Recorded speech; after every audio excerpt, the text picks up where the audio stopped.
Start झालं. चला लेक्चरला सुरुवात करूया. MPSC ग्रो टुगेदर आपल्या टेलिग्राम चॅनलमध्ये तुमचं सर्वांचं स्वागत आहे. आपली एप्रिल महिन्यामध्ये होणारी जी कंबाईंड पूर्व परीक्षा, त्यानंतर ग्रुप सी ची असणार आहे. आता नवीन जो सिलेबस बदललेला आहे, म्हणजे नवीन काय केलं आयोगाने केलेला आहे, जो पूर्व परीक्षा होती त्या सर्व एकत्र केलेले आणि मेन्स मधलं पण आपलं जे वेगवेगळा सिलेबस होता तो सुद्धा एकच स्वरूपाचा करून ठेवलेला आहे. त्याच्यामुळं आता आपण पूर्वला जो अभ्यास करू, ज्या पद्धतीने आपला चांगला अभ्यास असणार आहे तोच आपल्याला मेन्सला सुद्धा उपयोगी येणार आहे. त्याच्यामुळं आपण पूर्वी काय करायचं, फक्त सायन्स हे पूर्वलाच आपण अभ्यास करायचा, परंतु आता आपल्याला कुठं आलं, सायन्स हे मेन्सला सुद्धा आलेलं आहे.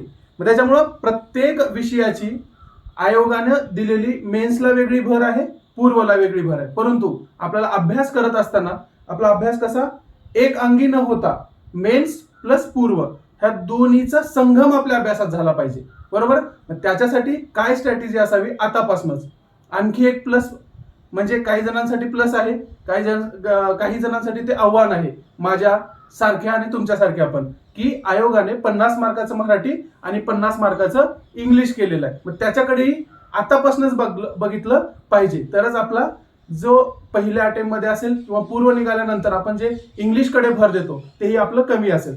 आता आपण पूर्ण जे आपला फोकस असेल तो देऊया येणाऱ्या कंबाईंड पूर्व आणि ग्रुप सी च्या पूर्व बद्दल. एक मिनिटात आपण सुरुवात करूया. काही प्रश्न असेल तर चेक करतो.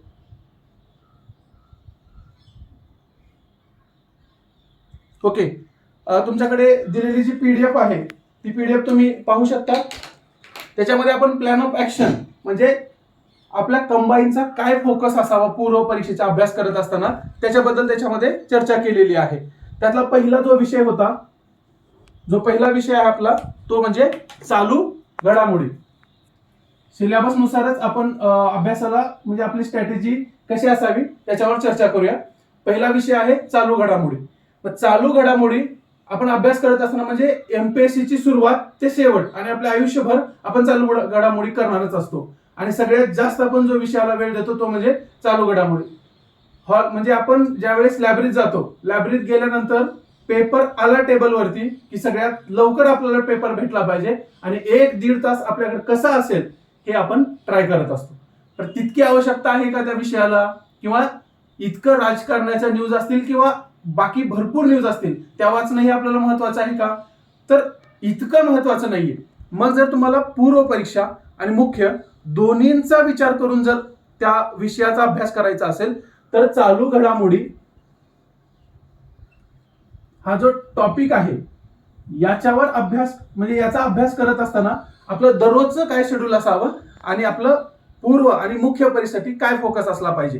त्यातलं पहिलं आहे, तुम्ही दररोज न्यूजपेपर वाचता, बरोबर आहे. न्यूजपेपर वाचता तर न्यूजपेपर आतापासूनच काय करा, मराठी आणि इंग्लिश असे दोन्हीही न्यूजपेपर वाचायला सुरुवात करा. त्याच्यामुळे काय होणार आहे, तुम्हाला जे 50 मार्काला मेन्स मध्ये इंग्लिश असणार आहे तो पोर्शन थोडा म्हणजे तुम्हाला इंग्लिश यूज टू होईल आणि वाचन वाढत गेल्यानंतर जसं तुम्हाला मराठी आपली वाटते तसेच इंग्लिश ही आपली वाटायला लागेल. सवय लावून घेतलं तर काय प्रॉब्लेम आहे. आणि पुन्हा नंतर सर्व्हिस मध्ये आल्यानंतर म्हणजे जर तुम्ही आता आमचं जस्ट ट्रेनिंग मधलं फाउंडेशन 1 झालेलं आहे, फाउंडेशन 1 मध्ये म्हणजे सीपीटीपी 1 मधलं पहिलं सेमिस्टर झालं. त्या पहिल्या सेमिस्टर मध्ये जितके जे लेक्चर्स होतात ते संपूर्ण लेक्चर इंग्लिश मध्ये होतात आणि आपल्या शासनाचे जे महत्वाचे GRs असतील, जे पूर्वीचे कायदे आहेत ज्यांचा आपण वापर करतो तेही कशामध्ये इंग्लिशमध्ये आहेत. म्हणजे इंग्रजांच्या काळामध्ये जे मोठे मोठे शासनामध्ये प्रशासनामध्ये प्रयोग केलेले जे बुक्स आहेत ते इंग्लिशमध्ये आणि त्यांचा वापर आणि शासनामध्ये आपल्यावरती जे हायरार्की असते तेही कुठून आलेले आहे, UPSC चे असतात. मग त्यांच्याशी संभाषण करत असताना किंवा त्यांचं आपल्याला बोलत असताना ह्या सगळ्या गोष्टींमध्ये पुढे इंग्लिश वापर होणार आहे. त्याच्यामुळे आपण त्याच्यात सुधारणा झाली पाहिजे. मग मराठी बरोबरच इंग्लिशचा सुद्धा न्यूजपेपर दोन्ही वाचत चला. मग किती वेळ, 1-1 तास 2-2 तास वाचायचे का, अजिबात नाही. तर ह्याला फक्त 30 मिनिट आणि तुम्हाला याला 30 मिनिट असं दिवसाचा 1 तासच तुम्हाला काय करायचं आहे याच्यावर वेस्ट करायचा आहे. वेस्ट पण कसा प्रोडक्टिव्ह करा. मग ह्या 30च मिनिट माझ्याकडे आहेत तर मी कोणते टॉपिक वाचले पाहिजे मला पूर्व परीक्षेला कोणता आहे आणि माझ्या नॉलेजमध्ये भर घालण्यासाठी कोणते टॉपिक इम्पॉर्टंट आहेत न्यूजपेपर मधले, तितकेच आपण पाहायला हवे आणि तेच वाचायला पाहिजे. म्हणजे एखाद्या दररोज राजकीय घडामोडीवर भरपूर गोष्टी चालू असतात, ते इतक्या इम्पॉर्टंट वाटतात का? वाटत असतील तर वाचा, नसतील म्हणजे तुमच्या अर्ध्या तासामध्ये किती होतो ते तुमची स्पीड असणार आहे. इतका वेळ दररोज तुम्ही दिला तरी तो खूप आहे. त्यासोबत तुम्हाला नोट्स काढून ठेवायच्या असतील, कात्रणे ठेवायचे असतील ते ठेवू शकता.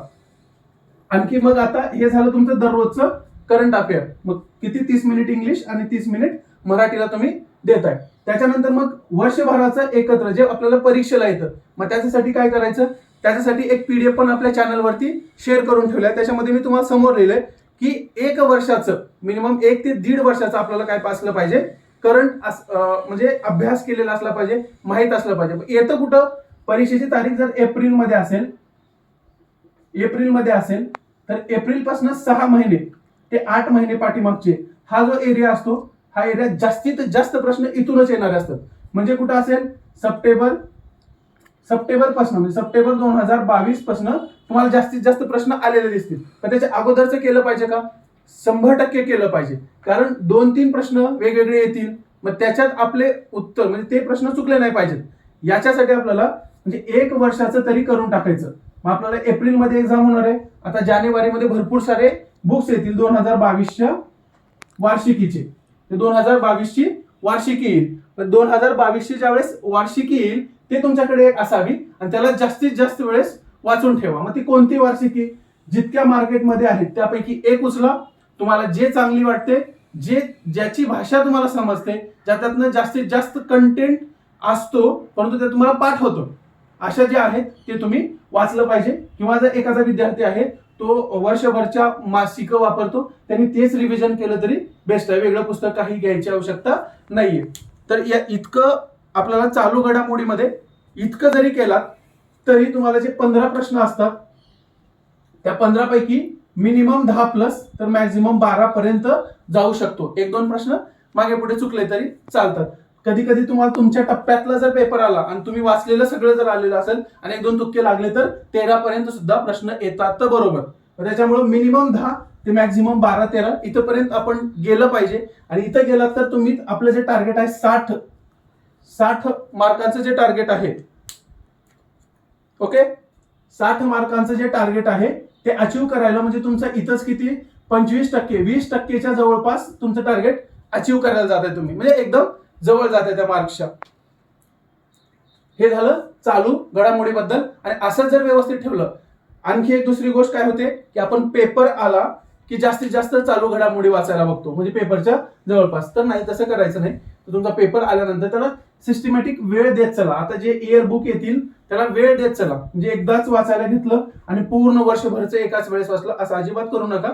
ज्या वेळेस आपल्याला म्हणजे जेवण केल्यानंतर सगळ्यात बेस्ट वेळ की जेवण करून आल्यानंतर दुपारचं ज्यावेळेस आपल्याला झोप लागते किंवा झोपेतून उठल्यानंतर 1-2 तास जे असतात, म्हणजे चहाला जाऊ की वाचत बसू की आणखी काही मोबाईलवर वेळ घालू, याच्या वेळेत आपण हा करंट अफेअर्सचा किंवा चालू घडामोडीचा सेक्शन करायला हवा. सकाळ सकाळी आल्यानंतर म्हणजे लायब्ररी जाऊन बसतोय आणि वाचतोय काय करंट अफेअर्सचं पुस्तक, हे असू नये. म्हणजे असा प्लॅन तुमचा नसावा. कारण इतकं माइंड फ्रेश आहे रात्रभर, म्हणजे तुम्ही छान 7-8 तासाची झोप घेऊन लायब्ररीत गेलेले आणि वाचताय काय करंट अफेअर, तर ते आपल्या फायद्याचं नाहीये. तर त्यासाठी तुम्ही दुपारचा वेळ ठेवू शकता. दुपारचा वेळ म्हणजे संध्याकाळच्या जेवणाच्या अगोदर आणि दुपारच्या जेवणाच्या मध्ये जो सेक्शन आहे त्याच्यातला 1-1.5 तासाचा तुम्ही काय वेळ द्यायचा आहे ते द्यायला पाहिजे. इतकं चालू घडामोडीबद्दल इतका तुमचा प्लॅन जरी व्यवस्थित फॉलो केला तर येणारी पूर्व आहे, मुख्य आहे, हे पूर्ण तुमचं व्यवस्थित कव्हर होणार आहे. त्यानंतर आता आपण पुढचा जो विषय आहे त्याच्यावर चर्चा करूया. तुमचे या विषयाचे जे काही प्रश्न असतील ते कमेंट सेक्शन मध्ये शेअर करा. त्याच्यावर आपण म्हणजे उत्तरं देऊया. फक्त तुमचे काही प्रश्न असतील ते टाकत राहा. भरपूर प्रश्न आलेले तुमचे, तर पर्सनली मेसेजला आलेत आणि कमेंट सेक्शन मध्ये आलेले आहेत. मग त्याच्यामुळं तुम्हाला ते सगळ्यात शेवटी एक मी उत्तरं म्हणजे वाचून तुम्हाला उत्तरं देण्याचा प्रयत्न करा. आपण पूर्ण अगोदर काय करूया, जो आपला प्लॅन आहे, जो जसा आपण लेक्चर घ्यायचं ठरवलेलं आहे त्याच्यानुसार आपण घेऊया. ओके, वेलकम सर्वांचं. पुढचा विषय आपला इतिहास.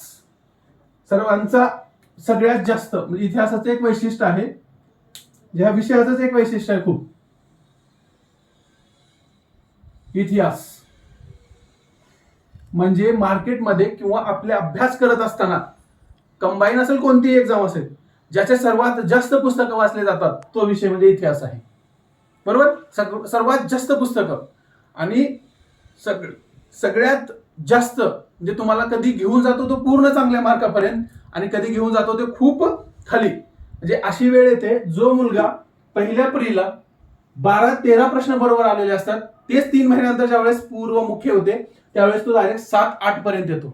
कशामुळे होतं? कारण हा विषयच असा आहे की तो एकदम घेऊन म्हणजे आपल्या टप्प्यातला आला बॉल की आपण प्रत्येक बॉलला म्हणजे कालच्या मॅच सारखं द्विशतकही करू शकतो. आणि पहिले 2 ज्या मॅचेस झाल्या त्याच्यामध्ये आपले बॅट्समन म्हणजे ट्राय करत होते की आपण खेळावं कसं त्या पट्टीवरती, म्हणजे ते तसा विषय आहे. याच्यासाठी आपल्याला काय झालं पाहिजे? द्रविड झाला पाहिजे पहिल्या सुरू, आणि त्यानंतर आपण त्याच्यामध्ये सचिन, आणि त्यानंतर आपण लेटेस्ट मध्ये जो हार्दिक पांड्या टाईप आहे तो झाला पाहिजे. त्यासाठी अगोदर आपलं द्रविड, सचिन, हार्दिक पांड्या कसं इतिहासामध्ये होता येईल हे ट्राय केलं पाहिजे. त्यातलं आता इतिहासाचं जे पीडीएफ शेअर केलेले आहे, जे युट्यूबवरती लाईव्ह बघत असतील किंवा त्यांच्यासाठी काय, जे आपलं टेलिग्राम चॅनल आहे त्या टेलिग्राम चॅनलवरती एक पीडीएफ शेअर केलेली आहे आपल्या ह्या लेक्चरची, तर ती तुम्ही पाहू शकता, डाउनलोड करता येईल. त्याच्यानंतर आता ह्याच्यामध्ये आपल्याला तुम्ही जर आपले काय उद्यापासून आपण 2017 ते 2022 ओके 2022 या दरम्यान झालेल्या ज्या कंबाईनच्या पूर्व परीक्षा आहेत त्यांचे सर्व पीवायक्यू आहेत ओपन टू ऑल असणार आहे, ते डिस्कशन घेणार आहोत दररोज. म्हणजे आदल्या दिवशी पॉलिटी असेल, दुसऱ्या दिवशी ते तुम्हाला टाइम टेबल थोड्या वेळात शेअर केला जाणार आहे. तर हे पीवायक्यू आपण डिस्कस करणार आहोत. त्याच्यामध्ये तुम्हाला डिस्कशन करताना समजून येईल की याच्यावरती प्रश्न फक्त महाराष्ट्रच येतात का? तर नाहीये. महाराष्ट्र प्लस भारत आपण अभ्यास करत असताना महाराष्ट्राच्याच भूगोलाचे 4 पुस्तक वाचतो. गाठाळ सरांचं आहे, कठारे सरांचं आहे, मार्केटमध्ये आलेली भरपूर पुस्तकं आहेत, सर्व वाचून काढतो. आणि काय होतं? एक ना धड बराबर चिंध्या, अशा स्वरूपाचा आपलं कार्यक्रम होऊन जातो. मग त्यासाठी आपल्याला काय करावं लागेल की आपला कार्यक्रम होऊ नये म्हणून महाराष्ट्र आणि भारत या दोघालाही आपल्याला समान वेटेज दिलं पाहिजे. आणि त्यासोबतच आपला इतिहास काय केला पाहिजे, जे आपले 15 मार्क आहेत त्या 15 पैकी कोणताही पेपर आला, कसाही पेपर आला की मिनिमम 10 मॅक्झिमम 13 आपलं ठरलेलंच आहे. काही आलं की 10च्या प्लस तरी गेलंच पाहिजे. म्हणजे 6 विषयाचे प्रत्येक 10 जरी गेले आणि एक विषय चांगला आपला सपोर्ट देऊन गेला तर तो 65 ते 70 मध्ये आपल्याला मार्क घेऊन जाता येतो. पेपर कसा येऊ, आपला अभ्यास सिस्टमॅटिक वेनी झालेला असला पाहिजे, तरच आपण काय करू शकतो, मार्क येतात. मग ते केव्हा येऊ शकतात? जर तुम्ही पीवायक्यू पाहिलेले असतील आणि तुम्हाला तिथं दिसलं की भारतावरही प्रश्न येतात, महाराष्ट्रावरही प्रश्न येतात, मग अभ्यास करत असताना याचे सोर्सेस लिमिटेड असावेत आणि वाचन जास्तीत जास्त वेळ झालेलं असलं पाहिजे. सोर्स लिमिटेड, लोकांचे सोर्स जास्त असतात, रिव्हिजन कमी पडतात. ओके, सोर्स जास्त, रिव्हिजन कमी. याच्यामुळे आपल्याला काय करायचं आहे की आपला फोकस असा असला पाहिजे की सोर्सेस कमी, रिव्हिजन जास्त. जर तुम्हाला पीडीएफ मध्ये दिसत असेल, गाठाळ सरांचं पुस्तक मी सांगितलेलं आहे. गाठाळ सरांचं पुस्तक कोणतं? सगळ्यात छोटं आहे म्हणून वाचायचं. त्याच्यामुळे काय होईल, एक मस्त महाराष्ट्राच्या इतिहासाचा बेस तयार होणार आहे. एक पुस्तक झालं गाठाळ सरांचं महाराष्ट्राचा इतिहास. त्याच्यानंतर भारताचा इतिहासासाठी कोळंबे सरांचा बेस्ट आहे. तुम्हाला आणखी कोणतं म्हणजे किती पेजेस असलं पाहिजे, मी पेजेस सांगतो त्यानुसार तुम्हाला पुस्तक म्हणजे तुमच्या भागातलं महाराष्ट्रातल्या. आता आपल्या चॅनलवरती मी जितक्या बॅचेस घेतो त्याच्यात चंद्रपूरपासून म्हणजे चांदापासून बांधापर्यंत हे प्रत्येक जिल्ह्यातला एक तरी मुलगा असतो आणि प्रत्येकाचा असतं. सर तुम्ही गाठाळ म्हणलं आणि दुसरं एक पुस्तक सांगितलं, आमच्या इकडे जे चंद्रपूर असेल, गडचिरोली, त्यानंतर गोंदिया, कोल्हापूर, सिंधुदुर्ग यांच्याकडे काय असतं, आपापल्या भागामध्ये एक वेगळं पुस्तक त्यांच्याकडे कोणत्या तरी टीचरने आणलं असतं, त्याच्यात त्या सरांच्या नोट्स असतात. तेही बेस्ट आहे, त्याला काहीच प्रॉब्लेम नाही. पण तुमचं एक फिक्स पुस्तक ठरलेलं असावं, काय एक ज्या पुस्तकातनं प्रश्न येतात ते आपल्याला चांगल्या पद्धतीने अभ्यास केलेला असावा. त्यानंतर भारताच्या भूगोलासाठी म्हणजे छोटं पुस्तक मॅक्झिमम 200 पेजेसचं पुस्तक असावं. असं तुम्हाला जे मार्केटमध्ये भेटेल ते तुम्ही वाचायला पाहिजे. मग त्यातलं कोणतं? भारताचा इतिहास यासाठी बेस्ट पुस्तक जर विचार केला तर ते कोळंबे सरांचं आहे. कारण एक कमी पुस्तक म्हणजे कमी पेजेसमध्ये त्यानंतर एक व्यवस्थित मांडणी स्वरूपात ते पुस्तक आहे. त्याच्यामुळे ते वाचायला सोपंही जाईल तुम्हाला. म्हणजे गाठाळ सरांचं आणि एक तुम्हाला पुस्तक आहे कोळंबे सरांचं. त्यासोबत आणखी एक पुस्तक आहे, ते वाचलंच पाहिजे. कारण आपल्याला वन डे, एका दिवसात हिस्ट्री, एक मॅप म्हणजे असं बर्ड व्ह्यू वरून बघितला ना हिस्ट्रीकडे, की आपल्याला सर्व हिस्ट्री दिसलेली पाहिजे. असं बघायचं असेल तर एक कोणतं पुस्तक असलं पाहिजे सगळ्यांना माहिती. म्हणजे एक महत्वाचं, लायब्ररीत जर ते पुस्तक घेऊन बसलात ना तर तुमच्याकडे बघायचा लोकांचा व्ह्यू चेंज होतो. ते कुठलं पुस्तक असेल विचार करा, गाठाळ. ते नाहीये तर तुमचं तात्याचा ठोकळा. तर तुम्ही तात्याचा ठोकळा घेऊन बसलात की लोक तुमच्याकडे हसतील, अरे तात्याचा ठोकळा वाचतोय, पोलीस भरती करतं काय पोरग. पण नाही, राज्यसेवा असेल, कोणतीही एक्झाम आहे. म्हणजे मी आतापर्यंत माझ्या 5 राज्यसेवेच्या झालेत. म्हणजे मी जॉबला लागल्यानंतर 5 झालेले आहे. त्याच्या अगोदर कंबाईनच्या म्हणजे 2017 मध्ये 8-9, 18 मध्ये 8-9 अशा, जे प्रत्येक ग्रुप बी, ग्रुप ए 3-3, 3-3, 6 आणि 17ला काय होत असं, ते वेगवेगळ्या परीक्षा व्हायच्या अगोदर, त्याही वेगळ्या. म्हणजे असं कमीत कमी एक 18-20 सर्व मेन्स आणि आता राज्यसेवेचा देतो. तरीही तात्याच्या ठोकळ्यातलं जॉग्राफी रिव्हिजनसाठी वन डे सगळं बघून होतं. कंट्रोल म्हणजे त्या विषयावर कंट्रोल पकड येते, आपले पाठांतर चांगलं येतं. हिस्ट्रीसाठी, इतिहासासाठी एक तात्याचा ठोकळा तेवढा तरी तुमच्याकडे. मग तुम्हाला ते पुस्तक वाचण्यापेक्षा जर वाटत असेल तर झेरॉक्स काढा आणि ते ठेवा. आपला बेस्ट नोट्स होतात त्या. आणि हे 2 पुस्तकं म्हणजे एवढंच ठेवायचं आहे तुम्हाला. कोणतं? गाठाळ सरांचं पुस्तक तात्याचा ठोकळा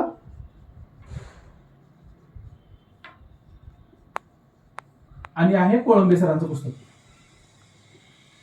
आणि याचाच जास्तीत जास्त वेळेस रिव्हिजन करायचं. सोबतच पीवायक्यू ठरलेलेच आहे.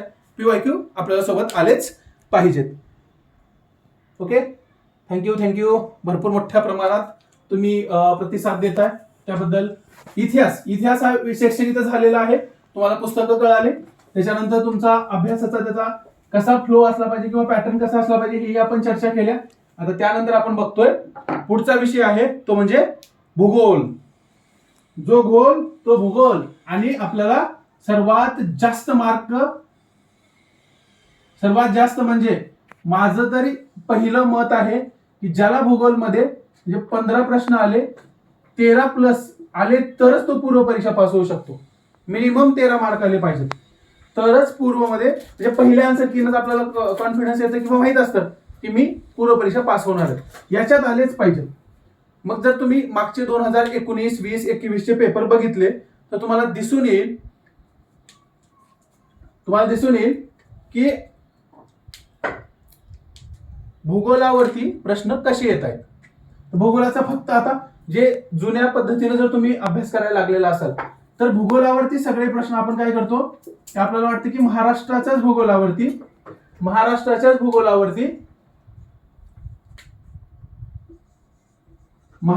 भूगोलावरती सर्व प्रश्न येतात. पण अजिबात नाहीये. महाराष्ट्राचा भूगोल प्लस भारत प्लस प्राकृतिक म्हणजे फिजिकल जिओग्राफी, या 3ही घटकावरती आता आपल्याला प्रश्न विचारताना दिसून येत आहे. तुम्ही पीवायक्यू बघ, ज्यावेळेस आपण पीवायक्यू डिस्कस करू त्यावेळेस तुम्हाला समजूनच येणार आहे. म्हणजे तुम्हाला हे जे मी पीवायक्यू सांगितले पुढच्या 3-4 दिवसामध्ये आपण ओपन टू ऑल होणार आहे सर्वांसाठी, तर त्यातलं मी दोन विषयाचे घेणार आहे.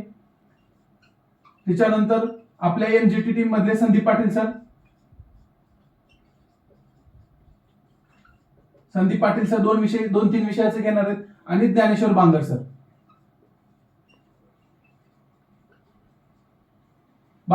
आम्ही तिघही तुम्हाला पीवायक्यू डिस्कस घेणार आहेत. ते ओपन टू ऑल असणार आहेत. बरोबर. 17 पासून 22 पर्यंतचे प्रत्येक विषयाचे व्यवस्थित पीवायक्यू, त्याच्याही पीडीएफ वेगवेगळ्या म्हणजे 17 ते 22 विषयानुसार जे एकत्र केलेले प्रश्न असतील तेही तुम्हाला भेटून जातील. त्यानंतर त्याच्यावरती डिस्कशन असणार आहे आपल्या चॅनलवरती, त्याचा टाइम टेबल आणि सर्व गोष्टी तुम्हाला उद्या थोड्या वेळात तर शेअर करण्यात येणारच आहेत. त्या घेऊच आपण. ओके, हे पीवायक्यू असणार. आपल्याला भूगोल बघतोय आपण. भूगोल आता विचारलं काय जातंय, महाराष्ट्र, भारत, प्राकृतिक. त्याच्यामुळे फक्त महाराष्ट्राचा अभ्यास करायचा नाहीये, त्याच्यासोबतच भारताचाही करायचा आहे, त्याच्यानंतर प्राकृतिकही करायचा आहे आणि महाराष्ट्र सोबत करायचंच आहे. मग याच्यासाठी तुम्हाला बुकलिस्ट कशी असावी. माझं पहिलं मत आहे की अभ्यास करत असताना तुम्ही जोपर्यंत पास होत नाही तोपर्यंत 6वी ते 12वीचे बुक्स आपले सोबत असावेच. नोट्स जरी काढलेल्या असल्या तुमच्या तरी ते स्टेट बोर्डचे जे पुस्तक आहेत ते सोबत असूच द्या. वन डे मध्ये वन पुस्तक किंवा एकाच दिवशी सर्व पुस्तकं जरी वाचन होत असेल तुमचे तरी चालतात. हे अगोदर टार्गेट ठेवा. 6वी ते 12वी तुमच्याकडे असायलाच हवं. त्याच्यानंतर याच्यातनं काय काय कव्हर होईल? मग तुमचा भारत कव्हर होणार आहे. फिजिकल जिओग्राफीचे जे नॉर्मल तुम्हाला जे कन्सेप्ट आहेत परीक्षेला विचारतात ते सर्व गोष्टी इथून कव्हर होणार आहेत. त्यानंतर जर जुनं भूगोलाचं पुस्तक वाचत असाल 9वीचं, आता ते काय भेटणार नाही, त्याच्यामुळे ह्याच्या काही नादाला लागू नका. त्याच्यानंतर काय करा, 6वी ते 12वी ही बुक लिस्ट झाली. त्याच्यानंतर पुढचं आहे महाराष्ट्राच्या जिओग्राफीसाठी एक दोन्हीपैकी एक कोणतंही वापरा. एक आहे सौदी सरांचं आणि दुसरं आहे दीपस्तंभ. दोन्हीपैकी कोणतंही पुस्तक एकच पुस्तक वाचा. म्हणजे 6वी ते 12वी आणि महाराष्ट्रासाठी दीपस्तंभ इतकं जरी अभ्यास करून ठेवला बस, एवढ्यावरच कंटिन्यू. ह्याच्या नोट्स काढून ह्याला फेकून द्यायचं नाही. 6वी ते 12वीला ते कंटिन्यू सोबत ठेवायचं. मग हे 6वी ते 12वी आणि ह्या दोन पैकी सौदी सरांचं पुस्तक किंवा दीपस्तंभचं पुस्तक या दोन पैकी एक कंटिन्यू आपल्या सोबत असलं पाहिजे. आणि याचं टार्गेट किती आहे आपलं? 13+ हे आपलं टार्गेट आहे. आणि याच्यासाठी मार्क गेलेच नाहीच पाहिजे. जर गेले मार्क तर मग आपली प्री उडू शकते. मग प्री उडणार नाही याच्यासाठी भूगोल आपला चांगला झालेला असायला पाहिजे. मग ह्याच्यावरती आपण PYQ होतील त्यावेळेस चर्चा होणारच आहे. आणखी इतकं जरी भूगोलाबद्दल ठेवा, जास्तीत जास्त रिव्हिजन, जास्तीत जास्त मॅप रिडिंग, व्हिज्युअलायझेशन असलं पाहिजे. मॅप रीड करायचे नाहीत. ह्याच्यासाठी एक वैशिष्ट्य बघा, भूगोलाचा पूर्ण अभ्यास फक्त मॅपवर करायचा. कोणत्या? कच्च्या. प्रत्येक वेळेस मॅप काढायचं. महाराष्ट्राचे तुम्ही आता काय बघताय, महाराष्ट्रातील अभयारण्य वाचताय. कच्चा मॅप म्हणजे मॅप तुम्ही प्रिंट काढून आणू नका. कशाला खर्च करताय? हाताने मॅप काढा. हाताने तुमचा मॅप असला पाहिजे स्वतःचा. तुम्ही महाराष्ट्र काढून ठेवताय, असू दे इथं हे काढून ठेवा. मग याच्यावरती तुम्हाला मग कुठले अभयारण्य असतील, त्याच्यानंतर डोंगरदऱ्या असतील, हे काढत राहा. त्याच्यानंतर तुम्हाला भारत काढायचा आहे, तुमचं काढून ठेवा ना. तुम्हाला कुठं स्पर्धेत भाग घ्यायचा आहे? ओके, भाग घ्यायचा नाही ना. भारत काढून ठेवा, याच्यावरती ठेवा. प्रत्येक वेळेस तुम्हाला सुधारत जाईल ना. प्रत्येक वेळेस तुमचा मॅप सुधारणार आहे. त्यासोबतच मग तुम्ही त्या चांगल्या पद्धतीने जर मॅपवरती प्लॉट करत गेलात तर त्या कन्सेप्ट ही क्लिअर होतील. पाठांतर करायची आवश्यकता नाही. आणि प्रत्येक वेळेस मॅपवर लिहिल्यामुळं तो कधीच चुकणार नाही प्रश्न. एवढ्या गोष्टी कंटिन्यू फॉलो करा. तुम्हाला भूगोलाचे प्रश्न कधीच चुकणार नाहीत याची गॅरंटी. त्याच्यानंतर पुढचा प्रश्न आहे, पुढचा विषय आहे तो म्हणजे राज्यशास्त्र. पॉलिटीला येणारे जे 10 प्रश्न असतात त्याचे 10 पैकी 10 मार्क आलेच पाहिजेत.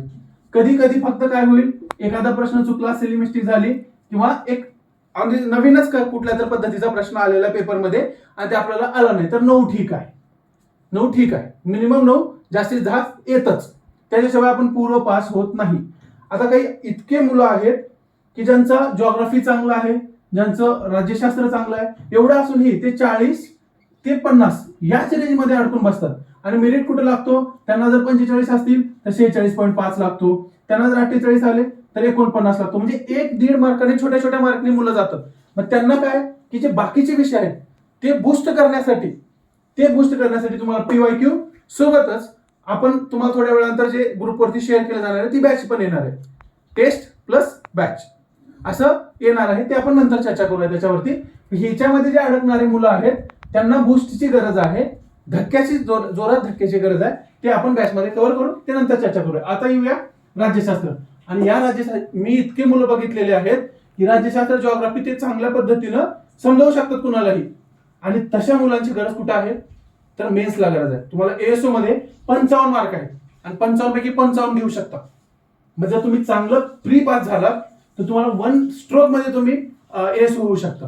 बरोबर. आता तर तुम्हाला सगळ्यांना एकाच लेवलवरती आणून ठेवले मेन्स मध्ये, त्याच्यामुळे सगळं विषय चांगलेच झाले पाहिजेत. एक विषय चांगला असून चालणार नाही, तर सर्व विषयांना समान न्याय देता आला पाहिजे आणि सर्व विषयाकडनं आपल्याला मार्क काढता आले पाहिजेत. ओके. राज्यशास्त्र याच्यासाठी जे आपलं म्हणजे वाचता तर आता पंचायत राज वरतीही प्रश्न येत आहेत. बरोबर.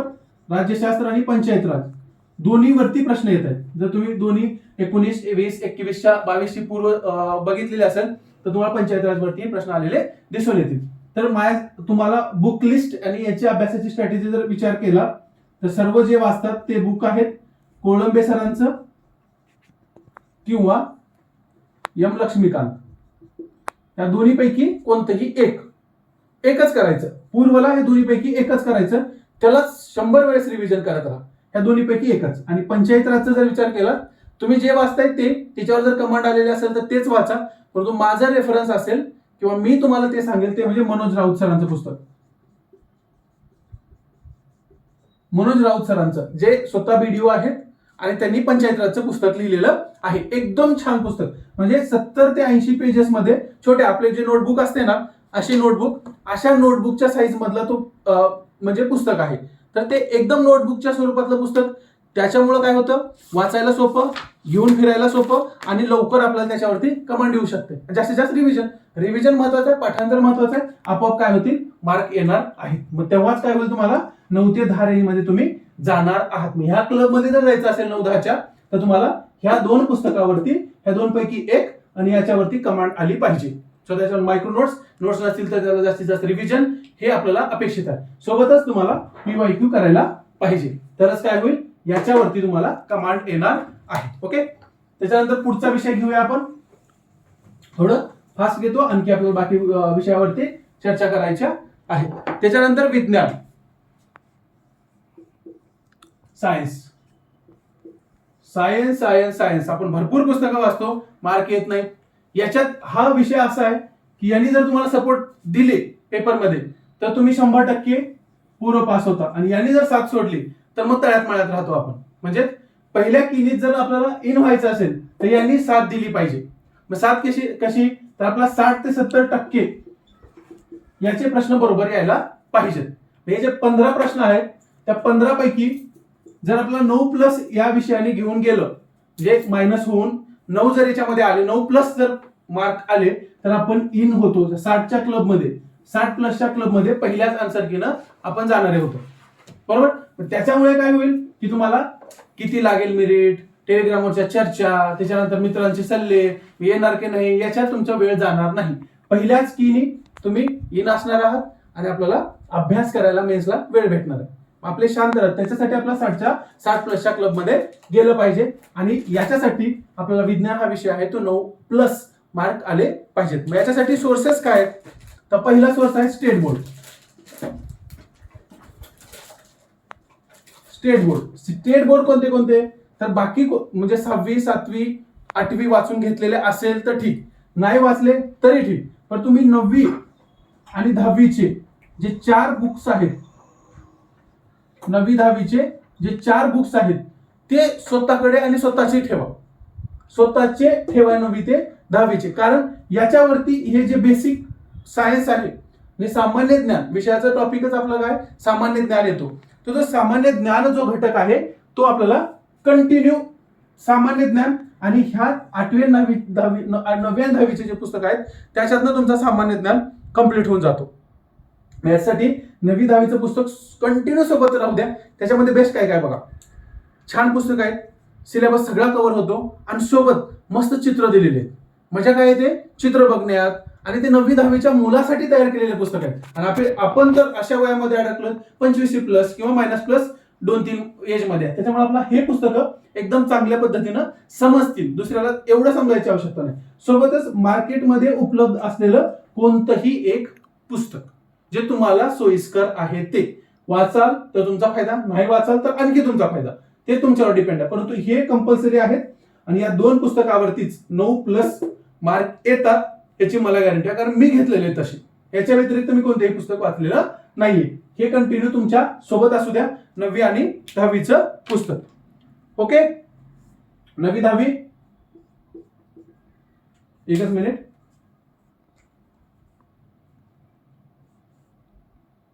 एक मिनिट.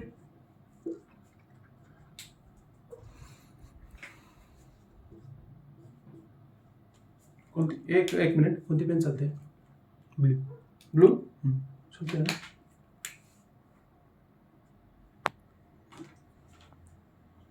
हा, पुढचा विषय आहे सायन्स बद्दल आपण चर्चा केली, त्यासोबतच PYQ आपण सायन्सचे पण संदीप पाटील सर घेतीलच तुम्हाला पुढच्या 2-3 दिवसामध्ये, ते ओपन टू ऑल असणार आहे. त्याच्यानंतर पुढचा सब्जेक्ट आहे अर्थशास्त्र. अर्थशास्त्र याच्यातले भारी विषय आहे. म्हणजे पोरांचा मार्क येण्याचा हे त्यांचं शास्त्रच बिघडून टाकतं. आले तर येतात, नाहीतर नाही येतात किंवा नाहीच येत. त्यासाठी काय केलं पाहिजे, यासाठी दोन गोष्टी आहेत. विषयाच्या बेसिक ज्या संकल्पना आहेत, बेसिक संकल्पना त्या आपल्याला माहीतच असले पाहिजेत. रेपो रेट काय, रिव्हर्स रेपो रेट काय, अर्थसंकल्पाचे प्रकार, त्याच्यामध्ये वेगवेगळे प्रकार, रोजगार बेरोजगारीचे प्रकार, त्याच्यानंतर आपलं राष्ट्रीय उत्पन्न मोजणे, भरपूर भरपूर गोष्टी आहेत. त्या बेसिक संकल्पना आहेत त्या नॉर्मल प्रत्येकाच्या क्लिअर असायला पाहिजे. बेसिक संकल्पना क्लिअर असल्या की तुमचं काय होतं, 50% तुमचं अर्थशास्त्र कव्हर झालेलं आहे. त्याच्यावरती तुम्हाला प्रश्न उत्तरापर्यंत जात नाही, तुम्ही 50% पर्यंत जाता. त्याच्यानंतर ह्या तुम्हाला सोबत पाहिजे संख्यात्मक माहिती.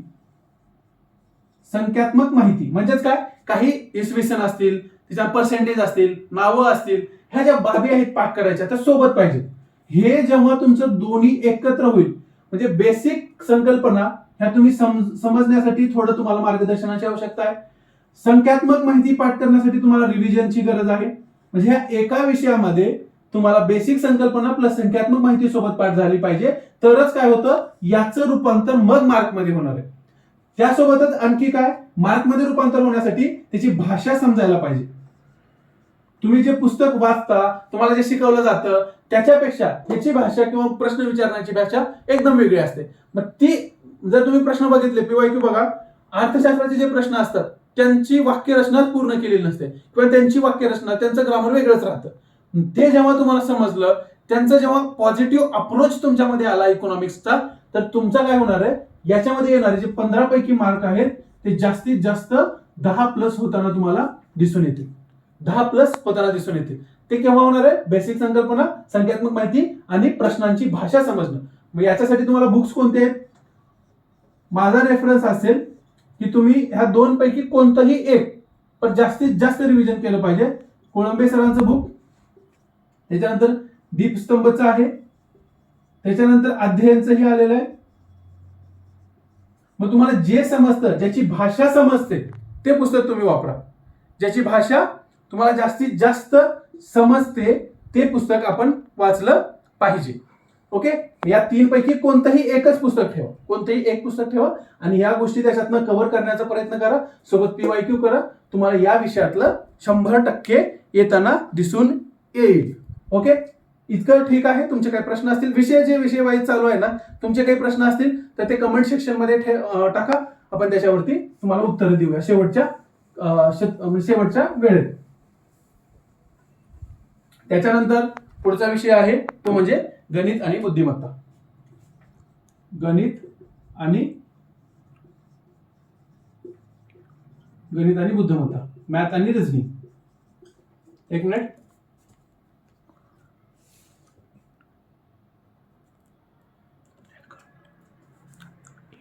ओके, तुमचे जे प्रश्न असतील ते आपण एंडला घेणार आहोत. ओके, मॅथ आणि रिझनिंग याच्याबद्दल जी मी पीडीएफ शेअर केलेली आहे, अशी एक पीडीएफ शेअर केलेली आहे तुम्हाला सर्वांना.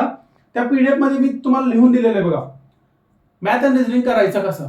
म्हणजे मी केलेलं ज्याचा मला फायदा आहे. म्हणजे मी जर तुम्ही विचार केला तर माझं बॅकग्राऊंड आहे आर्टचा विद्यार्थी आहे आणि मॅथ आणि रिझनिंग मध्ये चांगले मार्क येतात. म्हणजे 15 पैकी 8 मिनिमम, लय अवघड आलं तर 8, 9, 10 एवढं सफिशियंट आहे आपल्या माझ्यासारख्या विद्यार्थ्याला ज्याचं बॅकग्राऊंड नॉर्मल आहे. मग तुमचे तर काही इंजिनिअरिंग स्टुडंट आहेत, सायन्सचे चांगले स्टुडंट आहेत, तर त्यांच्यासाठी बेसिक आपण अभ्यास करत असताना डायरेक्ट कोणतं तरी पुस्तक आणलं आणि त्याची चर्चा चालू केली किंवा अभ्यास करायला चालू केलं, हे थोडी रॉंग पद्धत आहे. तर काय करा, अगोदर मॅथ्स अँड रिझनिंगचा अभ्यास करत असताना पहिलं घ्या तुम्ही पीवायक्यू. आयोगाचे पीवायक्यू प्रत्येक एक्झामचे घ्या, तुमच्या सोबत असू द्या. प्रिंट काढून आणा, ओरिजिनल पीडीएफ. थोडे कष्ट करा, आपल्याला सवय लागली आहे म्हणजे तयार करून ठेवलेली, तर थोडे कष्ट करा. याच्यावर मजा येते कसं, स्वतः तयार करून ठेवलं ना, ते काम केल्यानंतर ते म्हणजे अभ्यासामध्ये इंटरेस्ट येतो. त्याच्यानंतर आपण त्याच्यातच राहतो की अरे हे प्रश्न कसे सोडवले असेल, काय काय वेगवेगळे प्रकार असतील, कुठून प्रश्न येतात, कसे तयार होतात, हे आपण त्याच्यामध्ये जातो. म्हणजे तुम्हाला पुस्तक लिहायचे नाही, लोकांचे स्पष्टीकरण वाचण्यापेक्षा स्वतःचे स्पष्टीकरण तयार करा आणि ते वाचा. ते तुम्हाला कधीही फायद्याचं असणार आहे. त्यातलं पहिलं बघा पीवायक्यू. पीवायक्यू बघा, त्याच्यानंतर आपले काही पॉइंट्स असतात, म्हणजे मला नातेसंबंध, त्यानंतर वेन डायग्रामवरचे प्रश्न असतील, ट्रेनचा प्रश्न असेल, त्याच्यानंतर सर्व मांजरं कुत्रे आहेत, कुत्रे मांजरं माणसं आहेत, अशा टाईपचे प्रश्न असतात ना, ते सुलून काय तर म्हणतात बघा, त्या टाईपचे किंवा बुद्धिमत्तेचे प्रश्न मला खूप लवकर यायचे आणि ते आवडायचं पण. मग माझे स्ट्रॉंग पॉइंट म्हणजेच तुमचे स्ट्रॉंग पॉइंट 100% करा, म्हणजे तो कसाही प्रश्न आला तर तुमचा कधीच चुकला नाही पाहिजे, हे 100% करून ठेवा. आणि तो आपले स्ट्रॉंग पॉइंट असतात त्याच्यावरती 5-6 तरी प्रश्न येत असतातच परीक्षेला, आणि हे स्ट्रॉंग पॉइंटचा जो मुद्दा आहे ते जास्तीत जास्त वाढवत चला. त्याच्यानंतर पुढचं येतो तुमचे वीक पॉइंट. तुमचे जे वीक पॉइंट्स आहेत त्यांना स्ट्रॉंग मध्ये कसं कन्वर्ट करता येतील ते एक एक एक एक करायचं. म्हणजे कसं, तुम्हाला वाटलं क्लास लावा, क्लास जॉईन करा, किंवा एखादा तुमचा वीक पॉइंट आहे त्याचे काय करा, युट्यूब वरती व्हिडिओ सर्च करा. म्हणजे आपल्या महाराष्ट्रामध्ये जे शिकवतात त्याच्यापेक्षा खूप चांगल्या चांगल्या ट्रिक्स असतील, चांगले चांगले गणित असतील, किंवा ज्या सर्व बाबी आहेत त्या खूप चांगल्या पद्धतीने युट्यूब वरती तुम्हाला लेक्चर भेटतात. कारण ते SSC, CGL, बाकीच्या खूप बँकिंग वगैरे एक्झाम आहेत ना, त्यांचे भरपूर क्लासेस आहेत फ्रीमध्ये. तो एकच म्हणजे विशेष असं करायचं, युट्यूबवर बघत असताना एक युट्यूबची सूचना सगळ्यांना, युट्यूबवर कोणताही लाईव्ह व्हिडिओ बघायचा नाही. तुम्हाला अभ्यासाचा व्हिडिओ बघायचा आहे तर युट्यूबवर अजिबात लाईव्ह व्हिडिओ बघायचा नाही, तो डाउनलोड करायचा आणि डाउनलोड करून इंटरनेट बंद करूनच तो व्हिडिओ बघायचा. कारण तुम्हाला येणार ऍड, तुम्हाला येणार सजेशन मध्ये व्हिडिओ, आणि त्याच्यानंतर आपलं 15 ते 20 मिनिटानंतर भटकणार, आणि त्यानंतर आपण मग आपला युट्यूब गेला, आपलं स्ट्रॉंग पॉईंटचं वीक पॉईंटचं स्ट्रॉंग करायचं गेलं, त्यानंतर बुद्धिमत्ता गेली, आपलं परीक्षा गेली. त्यानंतर एकदा सर्व्हिसला लागलं ना, अख्खे आम्ही CPTPचे 3 महिने युट्यूब इतकं युट्यूब बघितलं की आता इच्छा होत नाही की युट्यूब बघावं म्हणून. कारण एवढं त्याचं काहीच वेळ नाही, तुम्हाला भरपूर एन्जॉय करायचं. नंतर जॉबला लागले त्यानंतर 1-1.5 वर्ष आपल्याला फुल एन्जॉयच आहे. राज्यसेवेतनं जर लागले तुम्हाला अख्खं दिल्ली दर्शन आहे, महाराष्ट्र दर्शन आहे, त्याच्यानंतर ट्रेनिंगचं सेशन आहे, त्याच्यानंतर बाकी एक्झाम मध्ये लागलात तर तुम्हाला 3-4 महिने सुरुवातीचे कोण काम सांगत नाही, तुम्हाला शिकायचाच कालावधी असतो. फुल बघा ना त्यावेळेस, तुम्हाला काय बघायचं ते पूर्ण बघा. आता पण नको, आता नको. तुम्हाला युट्यूबवरची एखादा व्हिडिओ आवडला असेल तो डाउनलोड करत चला, आणि तो डाउनलोड करूनच पाहायचा. तुमच्याकडे कितीही जीबी जरी शिल्लक राहत असलं तरी ते राहू द्या, त्याचा आपण विचार करायचा नाहीये. त्याच्यानंतर पुढचं आता बघा, मॅथ अँड रिझनिंगचं PYQ थ्रू. त्याच्यानंतर तुमचे स्ट्रॉंग पॉईंट ह्या PYQ थ्रूच कम्प्लीट करा. त्या 100%. वीक पॉईंट युट्यूबच्या माध्यमातून, क्लासच्या माध्यमातून, तुम्हाला तुमचे मित्र चांगले त्यांचे पॉईंट असतील त्यांच्या माध्यमातून चांगले करण्याचा प्रयत्न करा आणि त्यांना स्ट्रॉंग करा. कारण आता हा जो सेक्शन आहे प्री आणि मेन्सला तुम्हाला आलेला आहे, त्याच्यामुळे याच्यावरती भर असलं पाहिजे. त्याच्यामुळे याच्यावरती आपलं चांगलं स्ट्रॉंग पॉईंट असले पाहिजेत आणि आलंच पाहिजे. त्यासाठी ट्राय करा. तुम्हाला जास्तीत जास्त 8, 9, 10 पर्यंत यायला पाहिजे. ओके, हे झालं विषयाबद्दल, हे झालं आपल्या पूर्ण विषयाबद्दल. ते तुमचे काही प्रश्न असतील ते प्रश्नही आलेले आहेत भरपूर मुलांचे, त्याचे आपण एंडिंगला घेऊया. आणखी आपलं थोडं काय झालंय, पुढची जी गोष्ट आहे तीही तुम्हाला त्याच्यानंतर हे घ्यायचं का, परीक्षेच्या आधी आणि परीक्षेच्या नंतर. ओके, तर आता आपल्याला तुमचे 60+ कसं करणार, तुम्ही 60+ करणार कसं, आणि मॅक्झिमम मुलं अडकतात कुठं, 40 ते 45 या सर्कलमध्ये. म्हणजे 2-2, 3-3 वर्ष अभ्यास करणं चालू आहे, 2-3 वर्ष अभ्यास करणं चालू आहे, आणि तरीही मार्क कुठे येत आहेत, तर आपले 40-45 या रेंजमध्ये मार्क असतात. याला कन्वर्ट तुम्ही 60 मध्ये कसं करणार, कन्वर्ट याला 60 मध्ये करणार कसं. थोडी युट्यूब वाल्यांना महत्वाचं की रेड पेन आहे, थोडं कलर वगैरे होत असेल तर ऍडजस्ट करा. 40 ते 45 याचं तुम्हाला 60 पर्यंत करायचं. सोपं आहे, जास्त अवघड नाहीये, फक्त थोडं काम करावं लागेल. कारण कसं का, त्याला ढकलायचं तुम्हाला आणि 60 होतील. 15-20 ऍड केली की 60 होतील. होणार कसं, याच्यासाठी तुम्ही जे स्ट्रॉंग पॉईंट आहेत आपले, आपण 6 विषय प्लस 1 आपण विचार केला, चालू घडामोडी याच्यावर तुम्हाला 10 आले पाहिजेत. बघा कसे होतील आणि प्लॅन कसा आहे. मी म्हणत नाही की तुम्हाला आउट ऑफ आले पाहिजेत. इतिहास आहे 10 आले पाहिजेत, भूगोल आहे याच्यात 12+ आले पाहिजेत, त्याच्यानंतर पॉलिटी आहे याच्यात 8-9 आले पाहिजेत, त्याच्यानंतर इतिहास, भूगोल, पॉलिटी, अर्थशास्त्र याच्यात 10 ते 12 आले पाहिजेत, त्याच्यानंतर विज्ञान 8, 9, 10 या रेंजमध्ये आले पाहिजेत, त्याच्यानंतर मॅथ, रिझनिंग याच्यात तुम्हाला 9+ आले पाहिजेत. म्हणजे 10, 20, 32, 42, 42 आणि पॉलिटीचे 8, 9, 50, 50 विज्ञानाचे 8, 9, 59 आणि मॅथ आणि रिझनिंगचे 9, म्हणजे तुमचे 68च्या जवळपास जातात. तुम्ही सोडवले भरपूर, त्याच्यामुळे तुमचे निगेटिव्ह मध्ये 8 गेले जातील, राहिले किती 60+. म्हणजे असं कुठला तरी विषय वाटला की याच्यामध्ये मी तुम्हाला खूप उच्च लेवलला नेऊन ठेवलेला आहे. सगळीकडे काय समान न्याय, जोपर्यंत समान न्याय तुम्ही अधिकारी म्हणून कुठे येत आहे, शासनात येत आहे. मग शासनात तुम्ही एकाच वर्गासाठी काम करणार आहे का?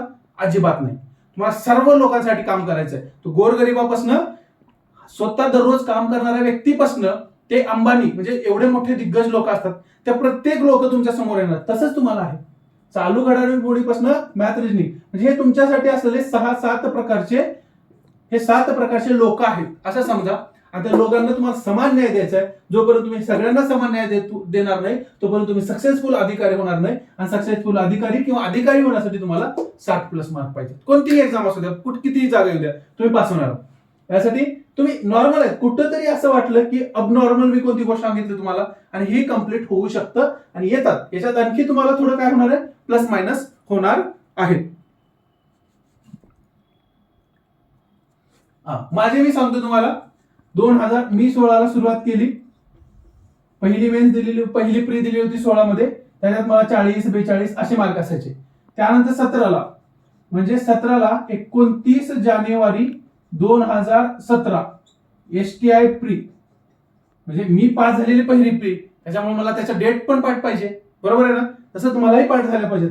2017ची पहिली, त्यावेळेस काय असायचं, 17मध्ये 3 वेगवेगळ्या पूर्व झाल्या होत्या. PSI ची वेगळी, ASO ची वेगळी, PSI, STI, ASO वेगवेगळ्या प्री, वेगवेगळ्या मेन्स असायच्या. त्याच्यानंतर त्याच वर्षी कंबाईन ही आलेली आहे, 17लाच कंबाईन आलेली आहे. ती जून महिन्यामध्ये झाली होती. बहुतेक 16 जूनला झालेली होती कंबाईन सुद्धा, जे मला आठवतंय. 16 जूनला कंबाईन झालेली होती. त्याच्यानंतर याच्या अगोदर 3 पूर्व झालेल्या होत्या. म्हणजे ही माझी पहिली प्री आहे पास झालेली. त्याच्या अगोदर 16 पासून अभ्यास केला, 17ला सुरुवात झाली. मला पहिली प्री होती, याला होते 61 मार्क. त्याच्यानंतर ASO झाली, त्याला होते 58 आणि PSI झाली होती, त्याला होते 63. म्हणजे हे पहिल्या याच्यानंतर. त्यानंतर कंबाईन झाली, कंबाईनला होते 57. याच्यात तिन्हीलाही बसलेलं होतं. म्हणजे एकाच वर्षी माझ्या 6, म्हणजे 17च्या हा जानेवारी, फेब्रुवारी, मार्च मध्ये झालेल्या प्री, एप्रिल, मे, जून इथपर्यंत मुख्य चालू होत्या. या जून मध्ये झालेली प्री याच्या जानेवारी पर्यंत मुख्य चालू होत्या. म्हणजे हा वर्ष माझा अख्ख्या मुख्य आणि प्री मध्ये गेलेला होता. त्यातलं बघा एकही नाही, 60, 58, 65, 70 असं काहीतरी ह्याच रेंज मध्ये माझे सर्व मार्क होते. प्रत्येक प्री होती. हेच काय याच्यातच कन्वर्ट झालेलं होतं. हे आलेच काय चालू घडामोडी 8, 10, 11 इथपर्यंत यायचे. इतिहासाला 10+ असायचे. भूगोल माझा असं रेकॉर्ड आहे की 13च्या खाली यायचेच नाहीत. त्याच्यामुळे तर एवढं मोठे मार्क वाढायचे. इथं पॉलिटी 8, 9, 10 आलेच पाहिजे. अर्थशास्त्रात 10 राहायचं. विज्ञानमध्ये 8, 9, 10 याच्यामध्ये अडकलं की इकडं थोडं खाली वर व्हायचं 60च्या 2-3 मार्काचे. आणि मॅथ रिजनिंग 8, 9 निगेटिव्ह होऊन येणार आहे. असे मार्क आहेत. जरी नाव टाकलं माझं तरी तुम्हाला एवढ्या मोठ्या लिस्ट येतील. हे माझी धुमाळ वेगळं नाव आहे. जरी गुगलवरती टाकलात ना, तुम्हाला 17 पासून ते 2022 पर्यंत जेवढ्या वेगवेगळ्या मुख्य झाले त्या सगळ्या लिस्टमध्ये नाव दिसेल. कारण का हे प्री मध्ये आलेल्या व्यवस्थित मार्कमुळे. तर तुम्हाला असा जर फ्लो ठेवला तर होऊ शकतं. आणि आपली MJT टीम तुम्हाला मदत करणार आहे आणि त्याच्यापर्यंत आपल्याला घेऊन जायचंय. असं नाही की मी पूर्व पास झालो नाही कधीच आणि तुम्हाला सांगतोय, किंवा मी नोट्स काढल्या आणि तुम्हाला सांगतोय, असं नाही. तर मी जे झालेलं आहे तर त्या सर्व बाबी आपल्याला सांगत आहे. जसं एकदाच नाही, असं नाही की एकच परीक्षा आली आणि त्याच्यामध्ये मला 60+ मार्क आले आणि मी सांगायला लागलो तुम्हाला की असं आलं पाहिजे. मी जे केलं तेच तुम्हाला सांगतोय, म्हणजे आम्ही केलं ते तुम्हाला सांगतोय. त्याच्यानंतर आता आणखी आपल्याला दुसरी एक स्ट्रॅटेजी घ्यायची आहे, ती म्हणजे पूर्व परीक्षेच्या अगोदर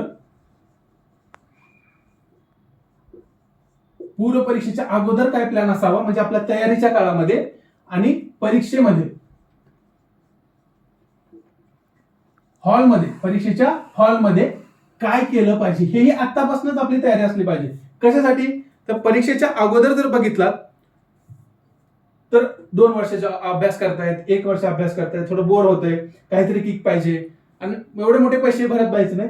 जमलं तर आपले MPSC ग्रो टुगेदर चॅनलवरती आपण बॅच लॉन्च करणार आहोत. ते ज्यावेळेस नोटिफिकेशन येईल त्यावेळेस तुम्ही जॉईन करू शकता. ते कंपल्सरी नाहीये. पण तुमच्या अभ्यासाची पूर्व परीक्षेच्या अगोदर म्हणजेच आपल्या प्रिपरेशन मध्ये अभ्यास कसा असला पाहिजे. पहिलं आहे रीडिंग, म्हणजेच एक जर तुम्ही मेसला असाल तर एक सँडविच पॅटर्न, सँडविच खाल्लंच असेल सर्वांनी, सँडविच खाल्लंच असेल तर सँडविच पॅटर्न मध्ये आपल्याला अभ्यास करायचा आहे. रीडिंग, त्याच्यानंतर मधला जो सँडविच मधला जो मसाला असतो तो म्हणजे आपला PYQ आणि आणखी रीडिंग. म्हणजे सँडविच पॅटर्न मध्ये आपल्याला अभ्यास करायचा आहे. Reading PYQ reading, reading PYQ reading. हे एक वेळेस झालं की मग आपल्याला काय करायचं आहे, टेस्ट पेपर द्यायचे आहे. म्हणजे तुम्ही रीड केलं ठरलेले बुक्स, त्याच्यानंतर PYQ सोडवले आयोगाचे, त्याच्यानंतर आणि रीड केलं, म्हणजे तुमचा एकदम व्यवस्थित प्लॅन झाला. आता तुम्हाला टेस्ट द्यायचे. टेस्ट कोणाचीही द्या, कितीही द्या, काही प्रॉब्लेम नाही, भरपूर टेस्ट द्या. टाइम किती ठेवायचा टेस्ट देत असताना? 55 मिनिट. कधीच 1 तास ठेवायचा नाही आपल्या प्रिपरेशन मध्ये. 55 मिनिटांमध्ये 100 प्रश्न झाले पाहिजेत. कारण इथं जर तुम्हाला 55 मिनिटांचं टेन्शन असेल किंवा प्रेशर असेल, त्याच्याशिवाय प्रेशर बिल्टअप होणार नाही आयोगामधलं. तर तुम्हाला त्यासाठी 2 गोष्टी ठेवायच्या, 55 मिनिट आणि मोबाईल मध्ये टायमर लावून ठेवायचं समोर. Tick tick tick tick tick tick tick tick घड्याळ वाजले पाहिजे. त्याच्यामुळे काय होईल, आपोआप तुम्हाला प्रेशर येणार नाही. आणि टेस्ट चेक करायचे आणि 1 तास त्याचं अनालिसिस करायचं. 55 मिनिटांमध्ये ते आणि 1 तासामध्ये त्याचं अनालिसिस. आपण तुम्हाला बॅच सोबतच आपण टेस्ट पण घेऊन येणार आहोत, सोबत डिटेल तुम्हाला शेअर केले जाणार थोड्या वेळामध्ये. रीडिंग PYQ रीडिंग असलं सँडविच पॅटर्न सोबत टेस्ट. 55 मिनिटांमध्ये टेस्ट सोडवली पाहिजे, 1 तासामध्ये त्याचं रिव्हिजन केलं पाहिजे. टेस्टचा फायदा काय तुम्हाला, म्हणजे लोकांच्या ह्या जे टेस्ट असतात, आमच्या तुमच्या कोणाची टेस्ट असतील, त्याच्यातनं प्रश्न येतात का, माहित नाही. त्याचा फायदा काय, तर आपल्याला फायदे आहेत म्हणून टेस्ट द्यायची.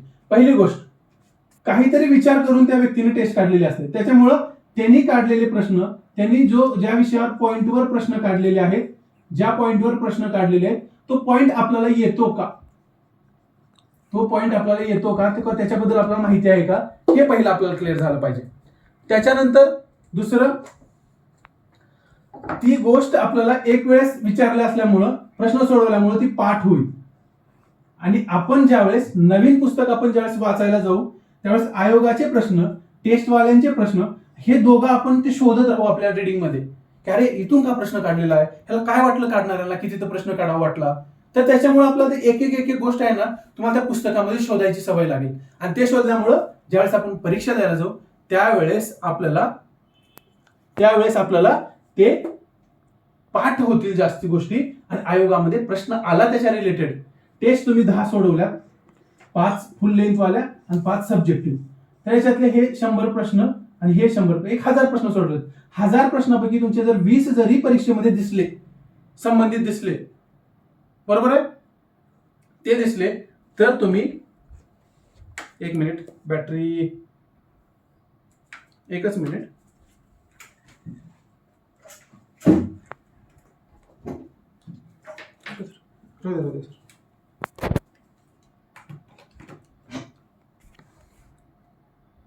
एक मिनिट, बॅटरीचा थोडा प्रॉब्लेम झाला. ओके, चला आणखी चालेल, आता काही प्रॉब्लेम नाही. याच्यामुळे जरी 20च जरी प्रश्न जरी आयोगामध्ये आले ना, तर तो आपला इतका कॉन्फिडन्स येतो, अरे 20 प्रश्न मी सोडवलेले जशाच तसे आलेले आहेत किंवा त्याच लँग्वेज मधले, मग 20 मार्क इथं कॉन्फिडन्स. आणि येणारा जो 80 प्रश्न आहे त्याच्यामध्ये हा 20 मार्काचा कॉन्फिडन्स दिसून येईल. आणि तुम्हाला जे येणारे 60-70च असतील, डायरेक्ट तुमचे जास्तीत जास्त पर्सेंटेज वाटेल बरोबर यायचं. त्याच्यामुळे टेस्ट सोडवायचं आणि आपल्याला 100 प्रश्न सोडवायची सोय सुद्धा होईल. हे झालं आपला पूर्व परीक्षेच्या अगोदर, म्हणजे पेपरच्या अगोदर असणारी आपली स्ट्रॅटेजी. आता परीक्षेमध्ये काय करायचं आहे हे लक्षात ठेवा. तर परीक्षेमधले 1-2 गोष्टी लक्षात ठेवा. सकाळी उठायचं लवकर, आपापला जात असतो, ते गेलंच पाहिजे. आणि एक लक्षात ठेवा की 10 वाजता वर्गामध्ये जायचंय आणि 10 ते 11 ते 12 आपला पेपर आहे. 11 ते 12 पेपर आहे, तर 10 वाजता वर्गात जा. 1 तास आराम करा. मध्ये आपलं डोकं आहे, मशीन नाही, थोडा आराम केलं पाहिजे. 10 वाजताच जायचं, पुस्तकं फेकून द्यायची, बॅगेत टाकून ठेवून द्यायचं, आपापलं हॉल तिकीट वगैरे घेऊन जायचं. 10 वाजता जा. तुम्हाला म्हणजे 10 ते 10:30 पर्यंत तुम्हाला कोण डिस्टर्ब करणार नाही, आराम करा मस्त. 10 वाजता 10:30 वाजता फ्रेश व्हा. त्याच्यानंतर लगेच तुम्हाला पेपर वगैरे देणं, हे सगळ्या गोष्टी चालू होतात. हे सवय लावून घ्या आता, की 10 वाजता जाणं, डोक्यात माइंड आपल्या फिटच असलं पाहिजे की मला असं जाऊन बसायचं आहे. त्याच्यानंतर पेपर सोडवताना आणखी एक पद्धत, टेस्ट सोडवतानाही तीच अवलंब करा. टेस्ट पेपर सोडवत असताना एमपीएससीच्या पेपरमध्येही तेच अवलंब करा. एमपीएससीचा पूर्वचा असेल, एमपीएससीचा मेन्सचा असेल, तुमची पद्धत एकच असावी. ती पद्धत म्हणजे कोणती? टेस्ट पेपर सोडत असतानाही आणि एमपीएससीचा प्री मेन्स काही सोडत असताना एक प्रश्न सोडवला तो लगेच उत्तरपत्रिकेवर गोल करून घ्या. प्रश्न सोडवला लगेच म्हणजे काय? 1च 3, 1च 3, 2च 3, 2च 3. हे जे सवय होईल ना तुम्हाला टेस्टमध्ये पण, प्री मध्ये पण आणि मेन्स मध्ये पण, त्याच्यामुळे तुमचा टाइम कंझ्युम कमी होईल आणि प्रश्न जे गोल करायचे 1-2 सिली मिस्टेक असतात ना त्या होणार नाहीत. कारण तुम्ही एक सोडवलंय त्याचं 3 उत्तर आहे, एक सोडवलंय त्याचं 3 उत्तर आहे, हे डोक्यामध्ये राहणार आहे आणि ते कंटिन्यू काय होईल, तुम्हाला वापस यायची आवश्यकता नसणार आहे. एकदाच पुढे 1 तासामध्ये तुम्ही सगळे गोल करून झालेले असाल आणि ते शेवटी म्हणले ना 5 मिनिट राहिलेत गोल करा, त्यावेळेस प्रॉब्लेम होऊ शकतो. 5 मिनिट राहिलेत गोल करा म्हणलं की आपलं प्रॉब्लेम व्हायला लागतात आणि आपण काहीतरी चूक करू शकतो. हे एक असू द्या. आणि आणखी एक फॉलो करा, टेस्ट पेपर सोडवतानाही आणि पुढे नंतरही पेपरमध्ये पण. तर आपले 50 प्रश्न असतात म्हणजे 2 वेळेस आपण घड्याळाकडे बघायचं. आपले 50 प्रश्न झाले तर आपले ते 25 मिनिटामध्ये झाले पाहिजेत. पहिल्या 25 मिनिटामध्ये परीक्षेतले 50 प्रश्न झालेले असावे. टेस्ट पेपर सोडवतानाही आणि प्री सोडवताना आपल्याला असाच प्लॅन असावा की पहिल्या 25 मिनिटामध्ये 50 प्रश्न झालेले असावेत. त्याच्यानंतरच्या 20 मिनिटामध्ये 35 प्रश्न झालेले असावेत आणि टोटल किती होतील? 45 मिनिटात आपले 85 क्वेश्चन म्हणजे जीएसचं पूर्ण झालेलं असणार आहे. जीएस आपलं 85 झाले 45 मिनिटात प्लस मायनस 2-3 मिनिट होतात तिथं.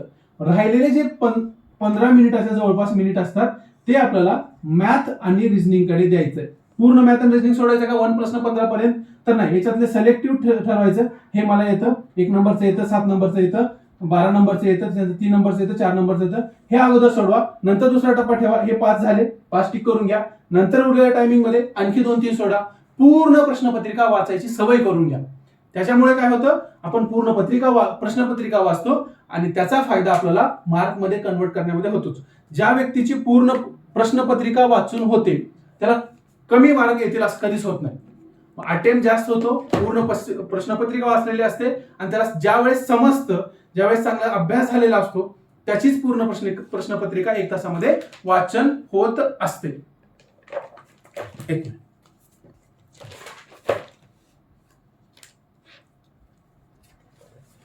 रेकॉर्ड झाले.